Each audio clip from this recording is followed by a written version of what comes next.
Different forms of austerity. People may observe the ekadasa in three ways.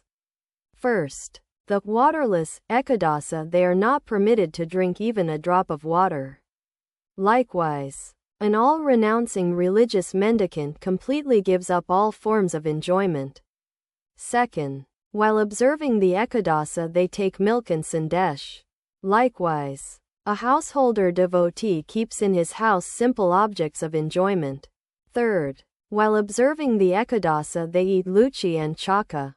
They eat their fill. They keep a couple of loaves soaking in milk, which they will eat later on. A man practices spiritual discipline, but his mind is on woman and gold. It is turned toward enjoyment. Therefore, in his case, the spiritual discipline does not produce the right result.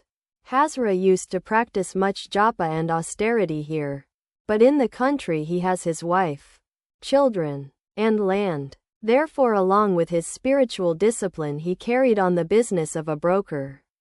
Such people cannot be true to their word. One moment they say they will give up fish, but the next moment they break their vow. Is there anything that a man will not do for money? He will even compel a Brahmin or a holy man to carry a load. In my room, sweets would turn bad. Still, I could not give them away to the worldly minded.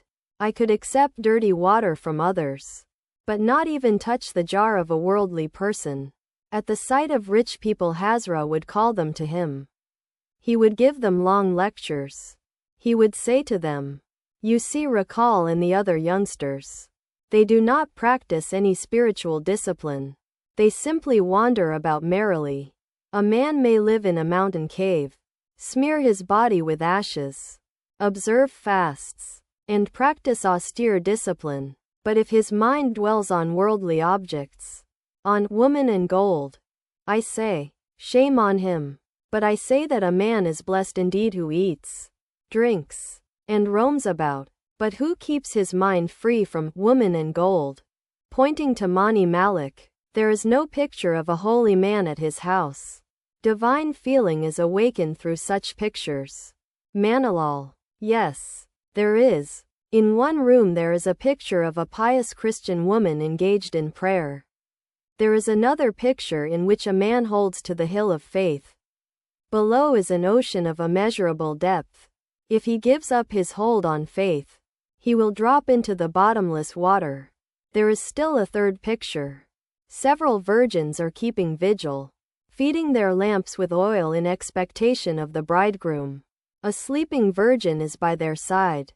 She will not behold the bridegroom when he arrives.